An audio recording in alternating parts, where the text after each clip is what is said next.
So on Monday, here in Florida, there was a 38-year-old doctor named Paula Gade. G-A-Y-E-D is how you spell his last name.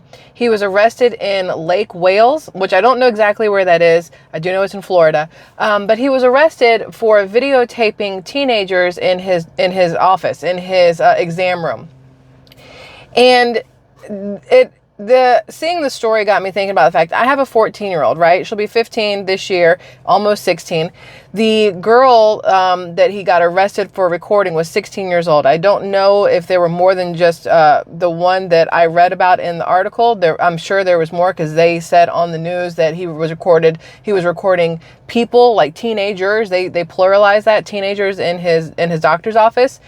And what got me thinking about my daughter versus, the young lady that he recorded in his office is, my daughter's 14, but I'm not going to let her go anywhere by herself that involves her in a doctor's office or getting undressed in places like that. And let me explain. So the girl that caught him, or it was that he got caught by recording, she's 16 years old, and she had gone to this doctor's office a couple times. This was not her first time going. The first time she went with her mom, and she changed in a restroom, right? She got her gown or whatever from this Dr. Paula Gade and changed in the restroom. The next time she came back, she was with her mom again and did the same thing, changed in the restroom. Well, the last time that she was there, she went by herself for a follow-up without her mother. And the doctor said, hey, here, just change here in the exam room behind this privacy curtain, and gave her what she needed to change into, those little paper gowns that everybody hates, right? So she changed into this behind a privacy curtain in the exam room. And that is where he had hidden cameras, was in his exam room, not in the restroom. So the first two times this young lady changed, no video recording was done, right? But this third time, when she was changing in his exam room behind this privacy curtain, there were hidden cameras, and he recorded her getting undressed and then redressing.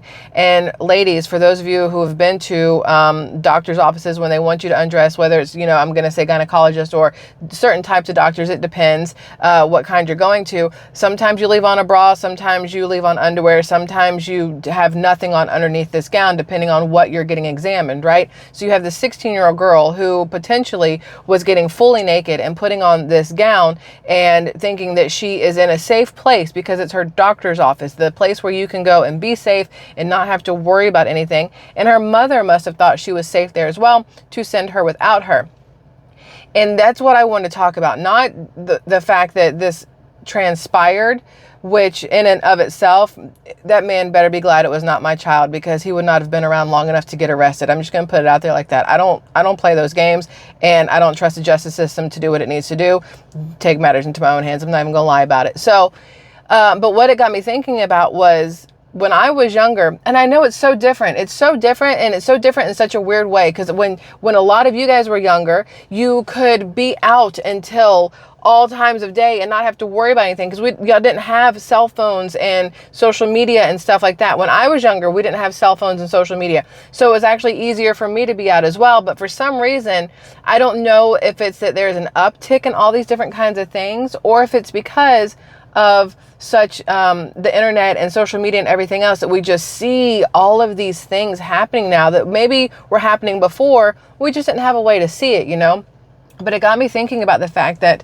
it feels like children today are not nearly as safe as when I was young. And even then, I know I probably wasn't the safest. There was kids on milk cartons, and today they're on flyers inside Walmarts and inside gas stations, and they're sent out via Amber Alerts and things like that. And you get it all over social media. People share things on Facebook and Instagram and TikTok and YouTube community posts and YouTube videos about Amber Alerts or missing children or missing adults even. There's, the Silver Alert is for if you're older. Then you have Amber Alert if you're a child. And I think there's another one, but I can't remember what it is. I think one alert is for when you're older. There's another alert for if you happen to have some sort of mental disability, if you will, or something. And maybe that's a purple alert. I can't remember the color. Maybe y'all know. And then you have the Amber Alert for kids. But the thing is, it feels like when I go out with my family, my husband and daughter and I, we go out, I feel like I see so many kids running around without an adult. And I'm not talking 14, 15, 16-year-olds. Once you're 16 and you have a driver's license, I can understand you're out on your own. You're not going to have an adult with you all the time. But I'm seeing like 8, 9, and 10-year-olds running around neighborhoods, running around shopping centers, running around the sidewalks, up and down the streets without a single parent near them. And I know a lot of parents out there are probably like, oh no, it's fine. I have, Life 360 on their phone, whether it's their Apple or their Samsung or whatever else is out there. I have, I track them with their watch or their phone, or they're only going to so-and-so's house. They do this all the time. I know which way they're going, whatever else. It's not a big deal. And I think that a lot of parents, and I've been guilty of it myself, I'm not by any means am I 100% a great parent. I've been guilty of it myself, where I've let my child do something that, looking back on it, I'm like, well, maybe a parent should have been there at the same time, like her and her friends walking around the mall. Maybe a parent should have been with them the entire time, because you just never know what could happen. And I feel like there's too many parents, unfortunately, who don't realize the dangers that face children these days. And it's not just the dangers of, stranger danger, the person in the car or in the van, the blacked out windows playing the ice cream music, but the dangers that are on social media, the dangers in your doctor's office, your dentist's office, the dangers of the person who says they run a modeling studio and they want you to come in and, model for them, the dangers of casting couches, if you will, for if you're trying to become an actress, the dangers of just so many different things that I think a lot of parents these days, because the children seem to be growing up so much faster than when I was younger.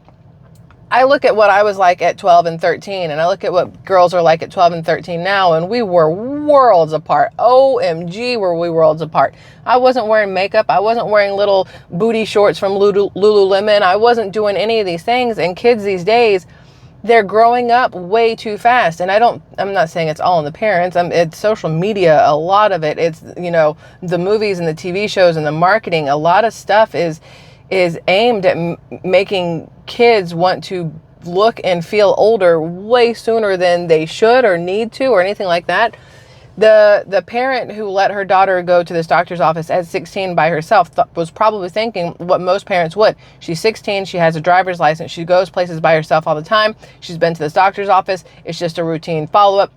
She can go by herself. And then, of course, this happens where it turns out the doctor was recording this young girl without her permission, without her consent, without her knowledge, while she was changing. That's got to make the mother and the father, if the father's there, make them feel absolutely awful, because they're going to feel like they put their child in that position by not going with them. There are certain things I will allow my daughter to do at 14, and there are certain things I will not allow her to do at 14. There will be things that she's allowed to do at 16 and things she's not allowed to do at 16. I will be with her at every doctor's appointment until she is 18 years old. And if she wants me with her after 18, I'm going to be there for that too. I don't think that kids 18 and under are mature enough to go to certain things by themselves, doctor's appointments being one of them. I don't think 14-year-olds should be at concerts by themselves. I feel like an adult needs to be there, because you just never know what's going to happen. I don't like that my daughter, she wants to go to movies with her friends all the time. And I'm like, cool, your dad and I are going too. We'll sit on the opposite side of the theater, but anything can happen in a dark theater. You just never know. I don't trust people, unfortunately, because too many times people give you reason not to trust them in this world. So I try to pay attention to that. But I do feel like a lot of parents are allowing social media and others to raise the kids, or to keep an eye on them, or to allow these kids to feel like they are more grown than they actually are. And I think that we as parents, myself included, have got to do a better job of remembering that these kids are kids. Just like, you wouldn't yell at a 4-year-old for throwing a tantrum, because they're 4. Their emotions have not regulated yet. Their brains do not know how to process the emotions that they are feeling. It is up to you as the parent or the caregiver or whatever else to explain to them and teach them and show them how to regulate emotions and how to understand what they're feeling and how to deal with these things. At 14, 15, 16, I think that it's the same thing.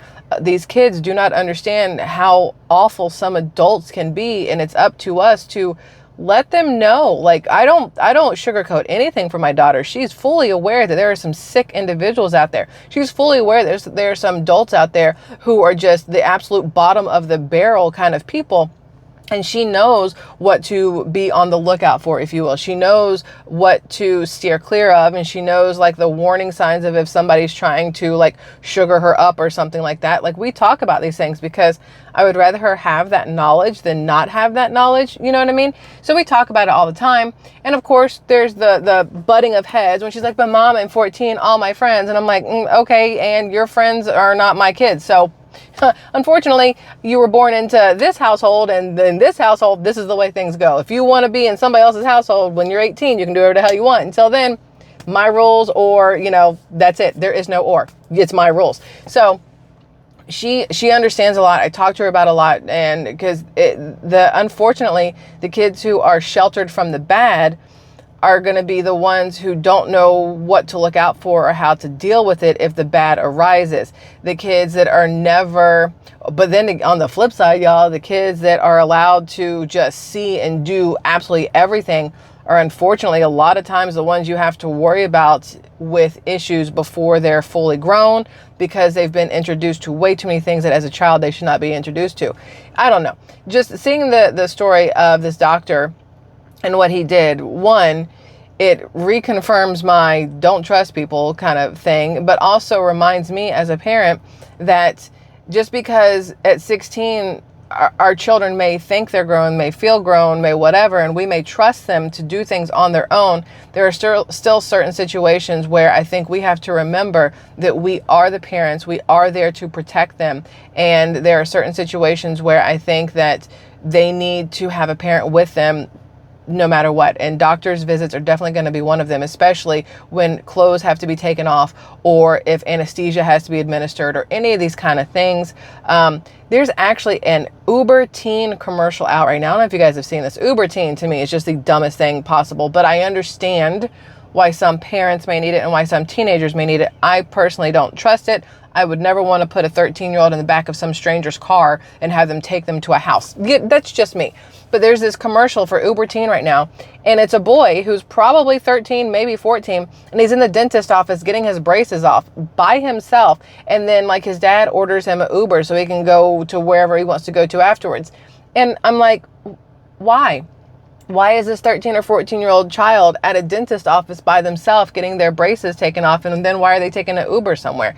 And I understand that, parents work and things like that, but there are certain things that I would try to find a way to work around, or have a family member or a friend that you trust 1,000% take the child to these places, because it's just weird. And so to see that commercial, it like pushes that thing of that thought process of, oh, they're adults, they're grown, they can do these things on their own. And that's where the problem comes in. There's too much out there showing people that at 10, 11, 12, they're old enough to be in Sephora buying makeup by themselves and wearing makeup and wearing all these little hoochie clothes that are on shelves these days. At 12, 13, 14, they're old enough to call an Uber and get in a car by themselves and go to these places. They're old enough to go to the doctors by themselves at 15.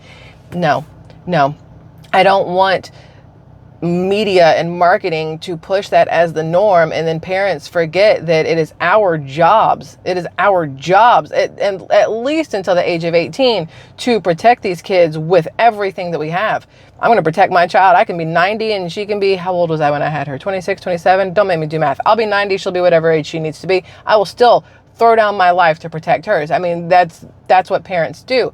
But I feel like media and marketing have made it look so glamorous to let children grow up too fast that a lot of times we don't realize that we are being played by media and marketing and letting our children grow up too fast. You know what I mean? I catch myself sometimes going, oh, wait, no, no, you're not doing that. No, you're not wearing that. No, we're not going to see that movie. No, you're not doing that without a parent around. No, you're not going there because, whatever, like, it sometimes even I, again, nobody's perfect. Even I am like, wait, why is this where we are? Why is this a question that's being asked? Why is this something that is even being considered? Why, you know what I'm saying? I question things a lot, but I saw that article in the news story, and it really made me just think about the way children are growing up today versus how I grew up, versus how my mom grew up, my grandmother grew up. And I talk about that generational divide, if you will, a lot, but a lot of it is pushed through media and marketing and stuff like that. And if the internet went away, would we still be where we are today? If the internet had never been invented, would we be where we are today? If, you know, cell phones weren't a thing, would we be where we are today? These are just random things that I think about. So no earth shattering anything there, but hopefully it makes you think about how you say yes or no to things that your children or grandchildren or nieces or nephews or whoever might want to do. Maybe think it through a little bit differently and look at it from the standpoint of protector versus the standpoint of, well, everybody else is doing it, so I'm sure it's fine. You know what I mean? So that's it, Squirrel Tribe. Thanks for hanging out with me today. It's like 64 degrees outside today. It's glorious. I'm going to go back outside. I walked the beach this morning and it was lovely. I picked up a couple seashells. It's nice out, so we'll probably eat dinner on our apartment balcony tonight, just because it's nice. So hopefully it's nice where you guys are. If it's still, if you're in California, it's not nice over there in the LA area. There's like 600,000 people without power last I checked, and a lot of evacuations. San Juan, San Bernardino, I can't remember, San somebody or other. There was a lot of evacuations the last 48 hours because of potential flooding and landslides, mudslides, things like that. So California is having a heck of a time right now. Hopefully you guys are safe if you're in California. And if you are in California and want to give us a heads up on what it's like there, feel free to jump into the comments, my dudes. For now, that's it. I probably got like 10 more things I want to talk to you guys about, but I'm trying to keep the videos a little bit shorter, which I still ran my mouth for 16 minutes. Sorry. But I love y'all, and I will see you again in a little bit. Okay, bye.